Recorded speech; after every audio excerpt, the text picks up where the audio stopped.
Hello and welcome to Correro, a platform for big conversation where we analyze issues and also dissect the big conversation. My name is Godwin Sunday. Well, tonight we have a lot of issues to discuss, especially as it borders on the Nigerian political space. We'll take a short break right now. When we return, we'll dive into the conversation. Please stay with us.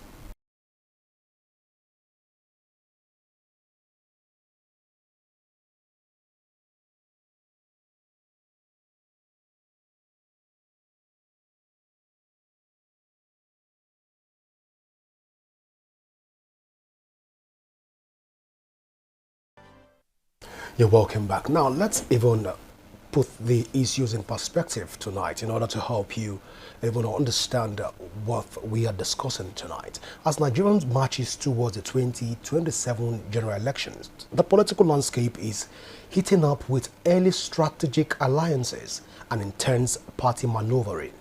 While the polls are still a way off, the fractured outcome of the 2023 election, where the winning APC ticket secured the presidency with 39.6% of the votes, closely followed by the People's Democratic Party with 29.1% and the Labour Party 25.4%, have made it clear that 2027 will be one of the most competitive contests in our democratic history.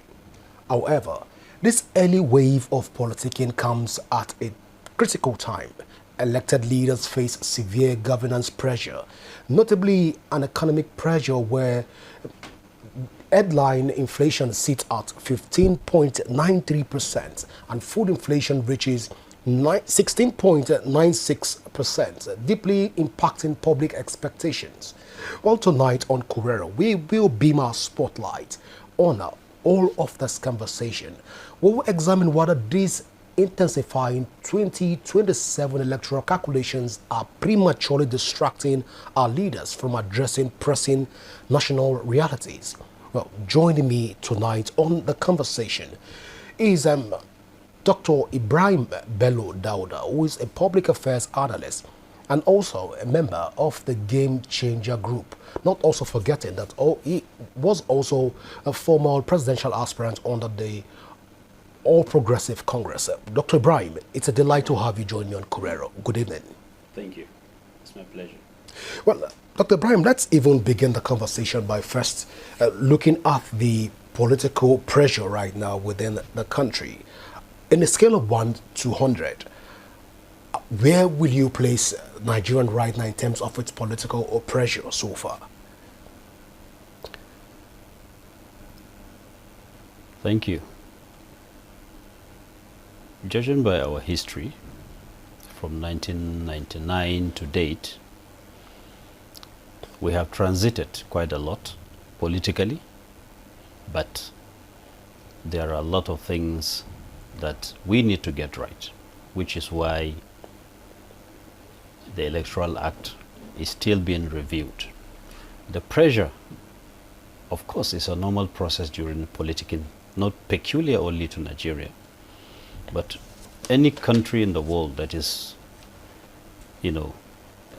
approaching national electoral processes, there's usually a pressure that will build up preceding the campaigns, and the dimension will change during the campaigns, culminating just before the elections.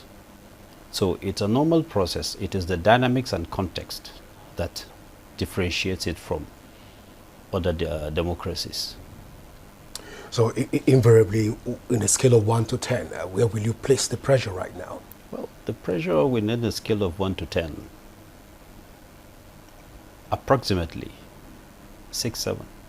All right, I'm asking because recent court rulings affecting political parties and election preparations have generated a lot of controversy, especially with the recent ruling by Justice Peter Lifu of the Federal High Court in Abuja, yes. Well, where he's cited Section 225 of the Constitution and a breach of that section. But could this, all of this ruling and the controversy it has generated, could these legal battles alter the political landscape by more than 10 to 15% in terms of electoral competitiveness. That's on one hand. And based on available political data, is Nigeria heading towards a one-party state or a two-party race, or like a lot of people say, a coalition contest, or by extension, a fragmented multi-party election?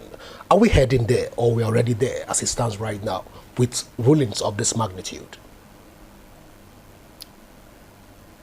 Well, those are legal matters which it would be premature for me to begin to comment technically within the ambit of the law.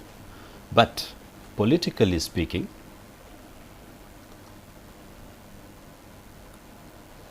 the judgment, it's a process which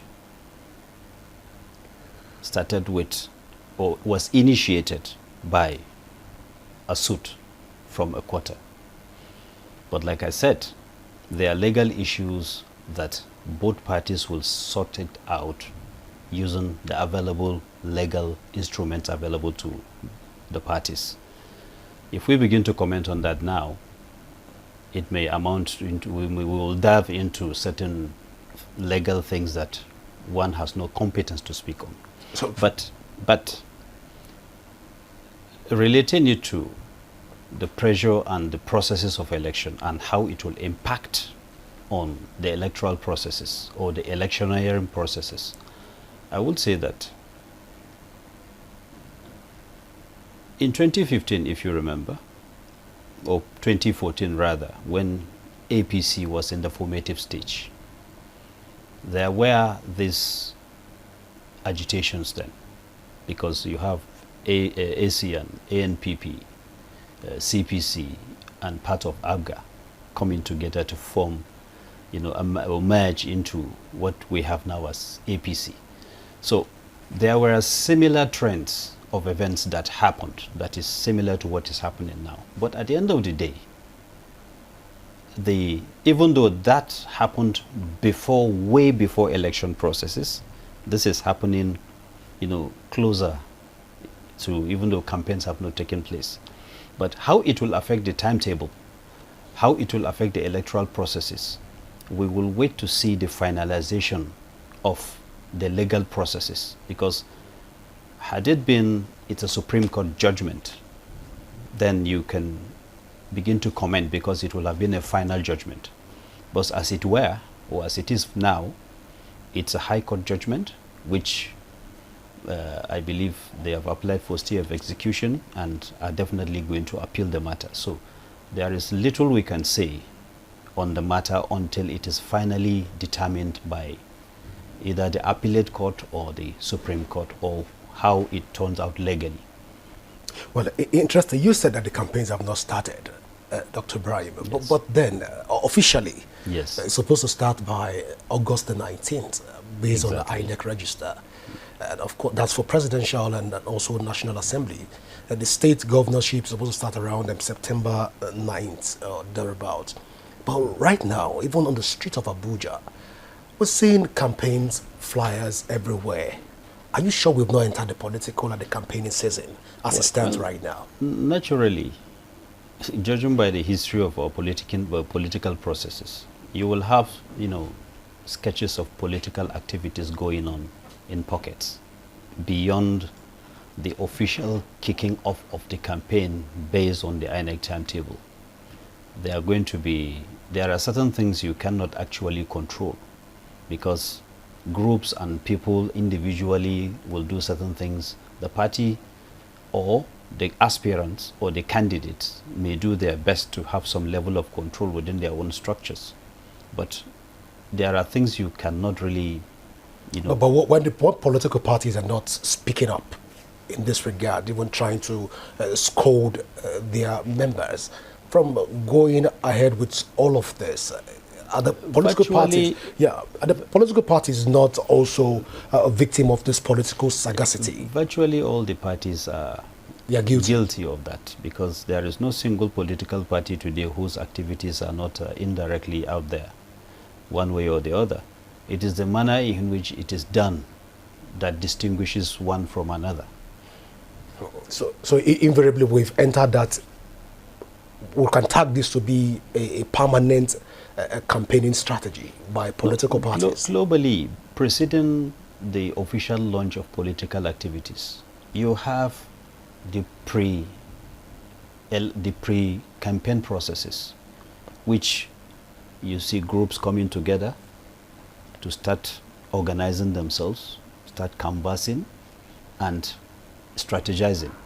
Within that ambit, there are certain things that will be done, which of course will carry the identity of those political parties or those candidates. But the scale at which it is done is what matters.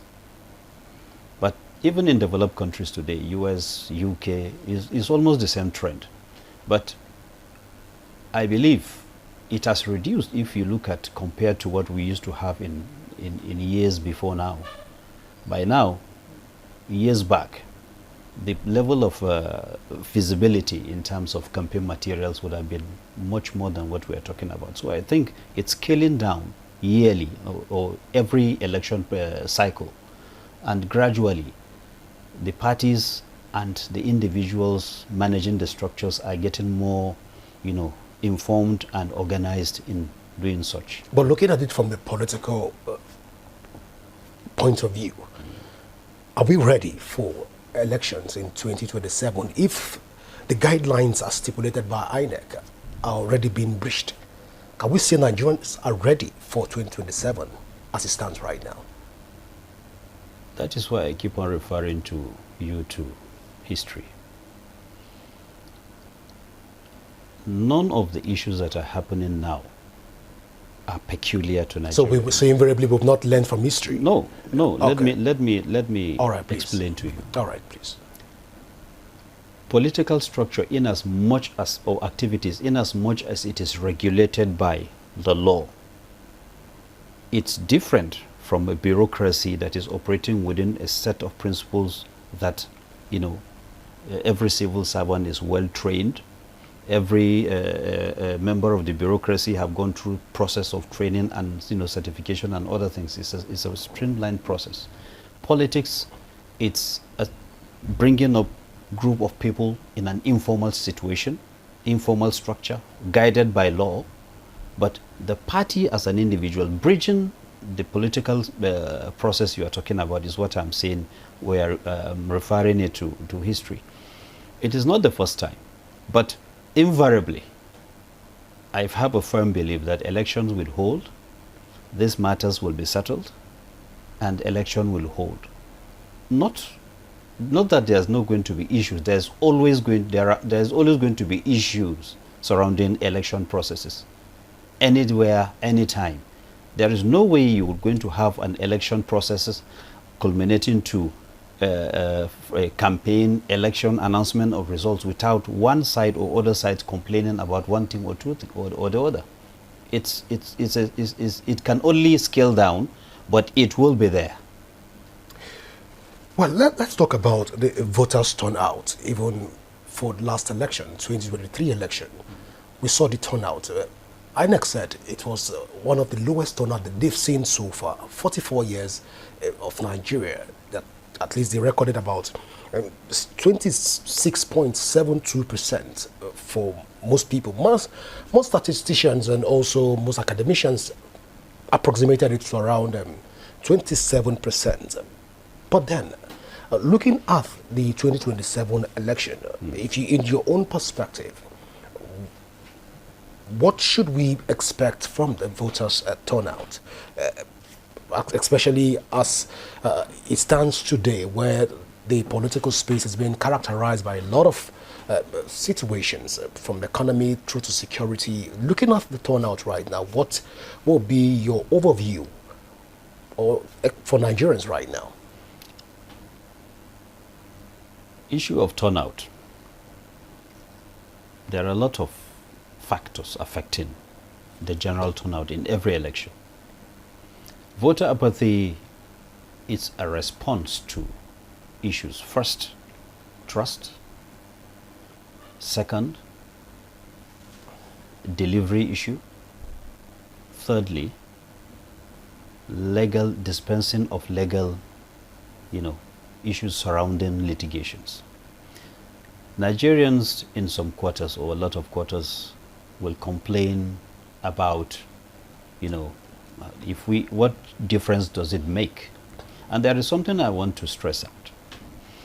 The manner in which we Nigerians approach election processes, we do it in such a manner that is sometimes we look at the election process not holistically evaluating governance and relating it to the complexities of governance. If you are going to, accuse a government, you need to have a thorough analysis of the factors, the elements that are failing against those that are positive. Those should be the yardstick. But in Nigeria, in most cases, we do a general, a kind of 100%, judgment on delivery, and then we use it as a scorecard to vent our grievances, mostly from the opposing side. And that is a serious issue that has become a mindset on critics. If I am not performing well, it doesn't mean that I'm not done anything. So if you're going to score me, you score me based on the percentage value of what I have not done well as against what I have done well objectively, and point out where I need improvement.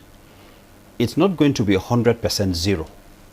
But when we base our political, thoughts and decision making based on 100% zero approach, it affects the grassroots, because the level of comprehension we have on developmental and decision making processes. Example, the common man on the street does not understand the difference between monetary and fiscal policy. They don't understand the elements and variables government uses in making decisions. They only see the result of those decisions. What informed those decisions? Even though it is the responsibility of government to explain. But to answer your question straight, in a straight line approach, voter apathy is related to confidence level of the polity to the electoral processes. A lot of Nigerians are not too confident on the electoral processes. That is why they are saying some of them will not come out to vote. Some of them, is not the electoral processes that is their problem. It is the performance of their elected officers, not necessarily of the president. It may be a House of Reps member. It may be the governors. It may be the senatorial candidate. But the sum total of that apathy affects not only the local election processes, but the general presidential election and National Assembly election. So I will encourage elected officials to do a lot in terms of engagement with their constituencies in order to check, give more confidence in people to come out and vote, because what encourages people to vote is performance. But Nigerians are getting it the wrong way. You don't only gauge your voting capacity by performance. You show your voting power in mass whether there is performance or not. If I'm not performing, that is the more reason why you should come out and change the system. If I'm performing, that is why you should come out en masse to support the system. So the way we show our apathy, posture our apathy, it's wrong. It should rather be the reverse. People should be more encouraged to come out and vote. Yes, they will tell you that even if we vote, our vote doesn't count. But it has not changed. That narrative has not changed. No. It has been like a recurring phenomenon and a common decimal factor in Nigerian body politics. It has changed. It has changed. The percentage value has changed. You cannot tell me that what has transpired electorally within 2015 to date is the same thing that was obtainable in 1999. Well, you saw what played out in Anambra State, where let's even return back to the FCT. Just the local area council elections that were conducted in the FCT, we had incidents, pockets of vote buying, which has been traditional with Nigerian body politics. We also have same situation in Anambra State. Pockets of money exchanging hands, and the tendency and possibility that comes out today, even in Ekiti State, that a similar incident would not happen. It's very slim. Taking it back to Osun State and other parts. So I agree with you. Yeah. But the context is what I will explain to you. All right, please go ahead. Why do we have so much money involvement in politics in Nigeria? Why? It's a question. Well, you see, perhaps the politicians have built a system. No. Well, okay. The problem is the Electoral Act needs to be amended. We did just recently amended the Electoral Act. They need to amend it further. You see, when the primaries of the party primaries is the beginning of the problem of our entire electoral processes. What do you mean then? Exactly. All right, sir. Leadership processes, election, people, connect election to when INEC rings the bell. No. Election starts from the day intending aspirants go for party primaries. That is when general election starts. Because if you want good leadership, the process of emergence of candidates should be the most important factor to the Electoral Act. Because money politics money usually play a huge role by intending aspirants that doesn't have the confidence to a larger extent to win election in a fair process. So thuggery will be introduced, money will be introduced, and all manner of interferences. How do you trim down the participation of people that in the first place have no business with that process? It's the Electoral Act, the screening and vetting process. I've said it somewhere that if you want to create sanity in Nigeria's electoral process, you have to go back to the drawing board. We can complain from now to 1,000 years. If you do not correct the nucleus of the problem, you will complain from now till the end of the world. Why? Because if I want to contest election or I intend to aspire for an elective position in government, I will first of all go to my party and get a nomination and expression of interest form. Nobody will ask me who I am, all that will be demanded of me is first, am I a party member? Have I been paying my dues to the party? That is all. Then I fill the form, return it, primaries will be set, then I will go for clearance. And by the Electoral Act, what are the processes of clearance? It's documentation. Let me, this is very important. Please go ahead. It's documentation. There are basic things that are not taken into consideration. Now, the party screens me, clears me, I go for primaries. If I know I am not qualified and I don't have the popularity to win that election, what do? I will introduce certain things that will compromise the process. But if, for example, there is an independent commission by Nigerians of proven integrity that I will subject myself to, and I will be screened based on my character, my experience, my qualifications, my entire processes of life, and then I'm cleared by that body to even declare my intention. It will reduce 50% most of these problems we're having. Then going to stage 2. What are the processes of party primaries? you have a consensus, you have a general congresses, well, and the rest of them. Dr. Ibrahim, The process is long. Our time is fast spent, I know. so I just want to stay within the time frame in order for us to have this conversation. But then again, you are an APC chieftain, a card-carrying member of the All Progressive Congress, and there have been the speculation that the All Progressive Congress is deliberately putting pressure on other not too popular political party in order to safeguard the ballot for President Bola Ahmed Tinubu.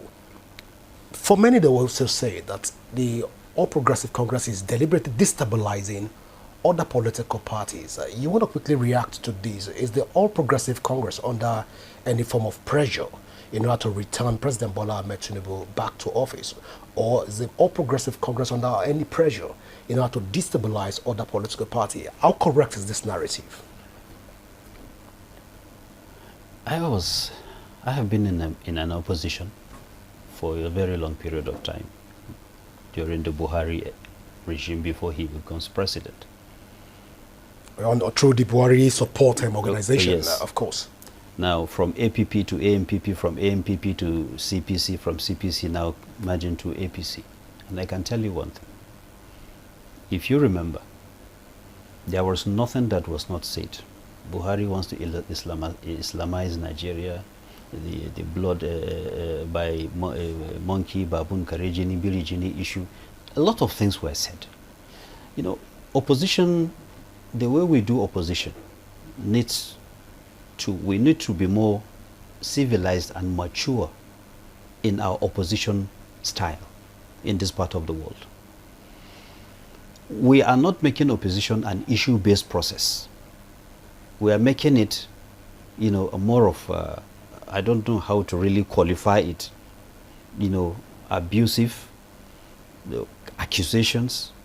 When you consistently point at a problem, you need to provide solution. APC as a party is going to do its best to win election, which is natural. Opposition parties will also work towards, within the ambit of their own sphere of influence, to try to win election. Now, it's a fight in a civilized way. But if you look at the way we manage the entire process here, both from the opposition side, it's not healthy for our democracy. If anybody has, I believe in facts and evidence.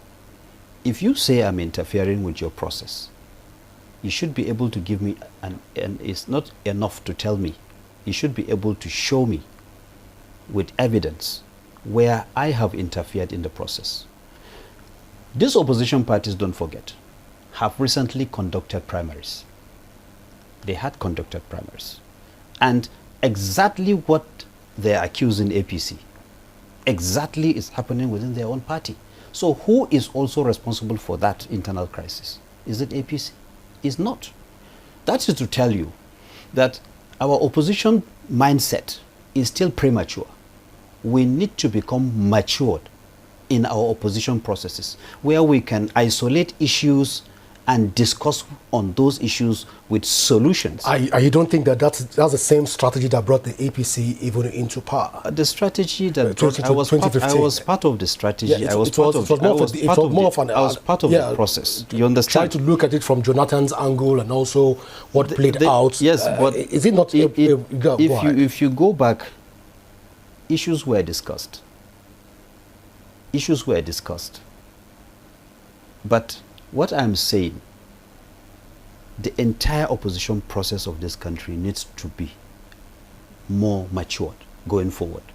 The way we are doing it now is still, we are retrogressing rather than progressing in our brand of opposition and the way opposition, you know, do their things. So with all of these happenings right now, where the minority political parties are pointing fingers at the APC, looking at what just whereas played out, internally their own people are pointing fingers at them too. We can't say, because all fingers right now is pointing towards the APC. APC is in government, of course, but like I told you, and for them they will say the APC is deliberately setting out. Look at what the Justice Lifo, which we cited earlier on, deregistering 5 political parties: ADC, ZLP, Accord, the Alliance, and also looking at all of this. For most Nigerians, the opposition, yes, of course, will say it is APC. But what I want you to understand is, it's normal. The ruling government, the ruling party, will take most of the bashing, even if they are not responsible in the cases, even if they know nothing about what is happening. If I file a suit today, and the suit gets and I get judgment against an opposition, even if I'm not an APC member, it will be tagged APC sponsored. That is why I told you this. When you want to accuse somebody, bring evidences that will... Dr. Abdullah, in reality, is the APC afraid of a free, fair and credible election? If APC is afraid of what? Of contesting a free, fair and credible election. What evidence can you adduce now or provide that will show a concrete interference by APC as a party? Well, seated on that seat was the... Can anybody provide the ADC deputy spokesperson, a concrete evidence pointing towards APC's interference? She alleged that the likes of Bayo Onanuga sometimes come out to make very statements when it has to do with... Such as? Well, quite a lot of statements. That, pointing towards... Pointing to the fact that the APC is happy about when... the ADC house is thrown into a state of comatose. That is a political statement that is not enough for you to say APC is interfering with and political they've alleged party. also, the You ADC understand? have alleged that the APC is deliberately setting up mechanisms in order to destabilize their party. I'm picking ADC as one. Have they provided any tangible evidence apart of assertions? Any? If there are, please, let them bring it forward. Any evidence that will point towards what they are accusing. It's not enough for them to sit down and accuse someone. That's why it is said that the burden of proof is on the accuser. If you say APC does this, you should be able to provide, without any shred of doubt, evidence that proves your accusation. Okay, let's talk about the fact that it seems as though the president is more focused right now on issues around politicking other than providing governance to the people. Let's talk about this, especially as it has to do with the Nigerians right now. Because one will believe that the incumbent enjoys some form of a structural advantage. But then the incumbent... In what way is he distracted? Well, I'm not saying it's... Except you're saying that he's distracted. I'm saying that is what they are implying. The perception right now is that it's being focused more... implied. Yeah, it's being focused more on politics other than governance. Let's get you speak to that. Within the past 2 weeks, how many projects have the president gone out to commission? Many. Governance is going on. At the same time, politics is going on. The president is busy in his office on daily basis doing and discharging his responsibilities. But of course, opposition will always say things to, quote or sugarcoat the opposition narrative so that supporters will have something to talk about. But the president has been all over the place in Nigeria and abroad. He's been moving all over the places trying to discharge his responsibility. Has he gone out anywhere carrying flag and APC banner and shouting vote? But we've seen endorsement from the last APC National Summit. Endorsement is coming not from here endorsement. Any group can wake up tomorrow and endorse the president. And he has not come out to also reject the endorsement. You understand? He has embraced the endorsement. Endorsement does not serve as a distraction to the president. We have this is what I said. Our brand of opposition is premature. We are still behaving like toddlers in opposition. We have refused to grow up. We are doing things that is being done 30, 40 years back. And we have remained stagnant in one place in our brand of opposition. Accusations, we talk about everything that is not even significant. And I said somewhere that the kind of opposition I expected to see, or I expect to see, is an opposition where you will pick something you perceive the president is doing wrong, and you critique it objectively and provide a superior narrative in terms of solution to what the president is doing differently that you will do if you come into the government. So far, I have seen none. All you see around is the same thing, the same rhetorics. The president is doing this, APC is doing this, the government is distracted. What are the solutions are you bringing from the side of opposition? What are the blueprints that you are giving Nigerians that you are going to do better than what the president is doing if you come in? No one has provided any blueprint so far on how they will counter. I think Peter Obi has not done that. Peter Obi has said a lot of things, but where is the blueprint? Saying things and giving indices does not amount to blueprint. If you say the president is handling a sector not right, not in a right way, you should provide a role, a work plan. So you mean Peter Obi should teach the president what to do? Of course, that's why he wants to contest and become president. So if he's going to school the president on what he intends to be president, yes. So he should be schooling President Bola Ahmed Tinubu. Not schooling per se, but should be able, not educate him, not educate him. Okay, let's get the give a counter narrative in terms of solution. Okay, you are positioning your camera in a different angle that is not right. You are doing it wrong. Position it in this angle according to this angle, this axis, this position. It will give a better focus and capture what you want. That is the solution I'm giving as against what I'm telling you are doing wrong. But if I'm telling you are doing something wrong and I'm not telling you if I'm in there how I would anywhere in the world, they will tell you if I expose my strategy, then if I come in, what can I do? That makes you not a good citizen. Because in the developed countries, election is about counter narrative with positive policy. Dr. Ibrahim, did the All Progressive Congress sell out their ideas to President Goodluck Ebele Jonathan? And if they did, wouldn't the PDP have remained in power till date? Don't you think it's a political strategy that politicians have upheld and adhered to over the years? A lot of policy documents, Nigerians have been given out policy documents telling the president, this is what we think should be done. You think they don't know what they are doing? If you want to come and rule Nigeria, okay, what are you campaigning with? Is it not your blueprint? Dr. Ibrahim, is it not your blueprint? You also contested in the primaries. Is it not your blueprint? You contested also in the primaries, 2023. Yes. And I have said time without number, you go and you will see the record where I have outlined what I will do. Is it being followed? It's not being Have you sold it to President Bola Ahmed Tinubu? Is he working with the template? Is he working with the blueprint? Some of these things have been imbibed by the government. You understand? But what I'm saying is this. We are talking about the present opposition. What are they going to do different from what the president is doing? This is what you need to bring forward to convince Nigerians to vote you, isn't it? What is your manifesto?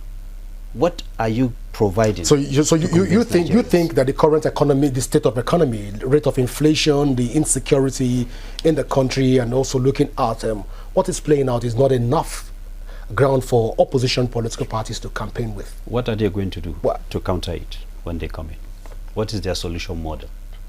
If they want to, for example, convince me now to join them, what will they provide to me to convince them to join them? And you think that you think that President Bola Ahmed Tinubu that promised Nigerians that he was going to fix all of this, and 3 years down the line, we're still experiencing pockets of insecurity. Let me ask a question. Yes, please. When President Bola Tinubu came into power,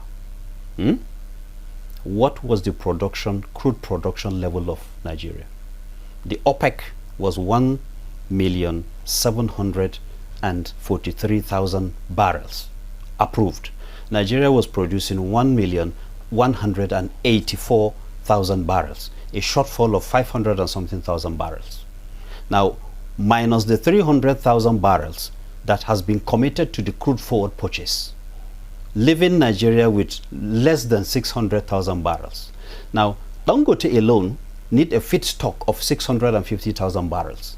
If Tinubu is giving Dangote all that, Nigeria will be left with 0 barrel to sell to make money. Have Nigerians bothered to find out? Have the opposition do their math to ask the president what miracle he performed to sustain Nigeria and bring our foreign reserve to $50 billion today from barely minus $3 billion in 2023?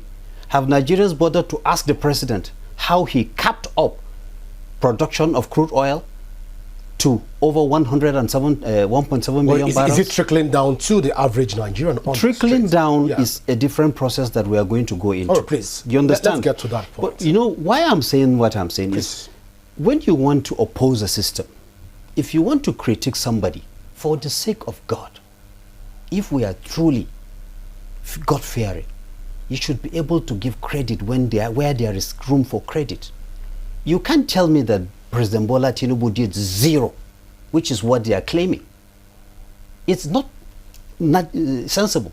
Now, these questions I have asked, in 3 years, from almost 0 foreign reserve to $50 billion. Now, the translation down the line, go to Federal Physical Allocation, FAC. State governors today are getting more money from this government than any government in history. The Nigerians that are complaining today about poverty and everything, yes, the president has acknowledged severally that there is pain in the system, there is hardship in the system, he knows. But he has taken 3 major steps. The first step he took is to make sure governors get more than enough. He has given them a lot of money from the excess crude account, from the subsidy and the VAT and every other component that they are due. And every month, finance commissioners from all the states come to Abuja to sign. Now, it is left for the governors to explain to Nigerians or to their own constituencies in their states what they have been doing. Accountability is not only a presidential issue, it's a governance issue that concerns the governors, the local government chairman. Secondly, he went to Supreme Court and got a judgment, and he's sending money to the local government chairman. Nigerians, a lot of them, we have to look at where does the responsibility of the president. As federal government really enjoyed that autonomy. Let me Please land. go ahead. What is the primary responsibility of the president in terms of job creation, economic empowerment, and provision of the basic necessities? What are the roles of the governors? What are the roles of the chairman? These are the questions we need to analyze first. Then we come back and ask, have the president discharged his own duties and responsibilities in that? Yes, he's given the governors a lot of money. 2, he has fought for the local government chairman and he's now giving them their money directly. These are chief executives that are elected. He has no power to tell them what to do. He does not prepare their budgets. He does not prepare their ruling plan. He can only advise them. What they do with their subvention, he has no control over it. So if a governor or a chairman decides not to do things that will affect the life of the people in his states, then the president should take the bashing. Because that is the narrative that the opposition is busy selling. Refusing to acknowledge the fact that the president, and now he has the issue of state police, because governors are complaining that commissioners of police are not responsible to them. He fought and got approval for state police, and he is given capital backup for them to take up as grants. Now governors will be in charge of their state security. That will improve security. So he's doing a lot to decentralize governance to state and local government level, which is a bold step nobody is even acknowledging, nor let alone to give credit to. This man has done one thing: established the principle of continuity. He has taken over all the projects he met from his predecessors, and he's executing them, rather than abandoning them and doing new ones. So, benefit of the democracy is not only solely the responsibility of the president. Nigerians should understand. The governors are involved, the local government chairmen are involved. So, if there are problems, we should look at, okay, have the president given enough funding to the state? Yes. Okay, what have the governors done? So we should hold the governors responsible. Also, yes. We should and hold the chairman of the local government chairman, yes. Responsible. Each tier of government should explain to Nigerians. You know, when you talk about the whole exclusive legislative list, the concurrent list and the residual list, yes. I was just smiling. But then our time is fast spent because I've been signaled that we have to go. But then the same thing we are talking about. Give us your data driven forecast right now. If election is to hold today in Nigeria, what would be the probability of APC retaining power right now? If we are to go by the current political scenario in the country, where a lot of Nigerians will say, hey, the level of insecurity has gone up. Inflation keeps dwindling, 16%. Those are driven by forces, that market forces and other. So if election is to hold today, does the All Progressive Congress stand a chance? I'm confident APC will. With the current realities in Nigeria. God's willing. And you think you've been fair to Nigerians with that? It's a submission. Pardon? Are you fair with Nigerians with that submission? Fairness is not something that is, exclusive of an individual. No, what I'm asking, because you've always preached Nigerian first. You've always preached Nigerian first. Yes. That's what I'm asking. I'm bringing it to you because your mantra has been Nigerian first. Yes, so that has been my mantra. Yeah, if time will permit, there are things I will explain. No, please go ahead. The indices the opposition is using is security, inflation, purchasing power, poverty level. These are mostly the indices. You understand the value of Naira. But what the opposition is refusing to tell their supporters is why the president took those decisions. I just gave you a narrative now of what he met on ground. Is it not even a miracle that after just 3 years, he has $50 billion in foreign reserve from almost zero, that he has capped up the production? Do you know that today, Dangote has to go out and start importing crude oil to mark up with the 350,000 barrels he's getting from Nigeria? Because we don't have enough then to give him the 650,000 barrels he needs.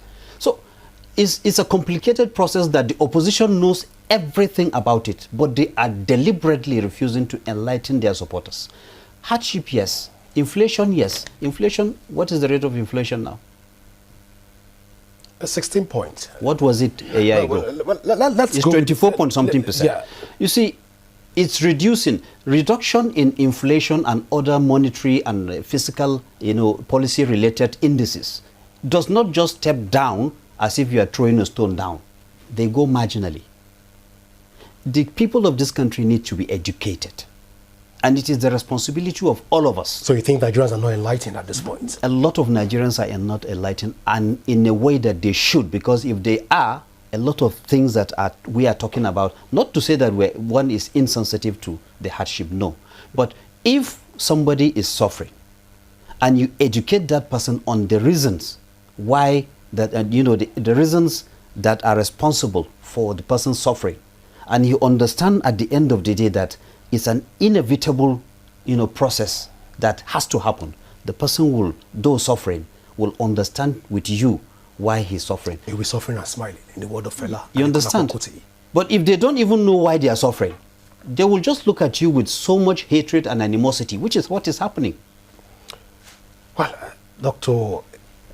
Ibrahim, I wish we have more time to even. I wish to so. There's dissect so much to a lot say. to discuss. So much. Yes, we've not even scratched the surface. No. So perhaps we just tag this to be part one of the conversation. I will. Because I we'll will very definitely much bring you back appreciate to continue on this I will conversation appreciate because that. a lot needs to be talked about. But will then I want to appreciate say thank you so much for finding out time to be with us here on Korero. Thank you. It's our pleasure. Thank you. Well, viewers, how far we can go tonight on Korero. Do not forget that you can leave your thoughts, you can leave your comments on our various social media handles currently showing on your screen. And you can also download the Rapid TV app from your Android and iOS devices to keep track of our broadcast. My name is Godwin Sunday. Always remember that peace and unity are the pathways to progress. Do enjoy the rest of your night rest. Bye for now.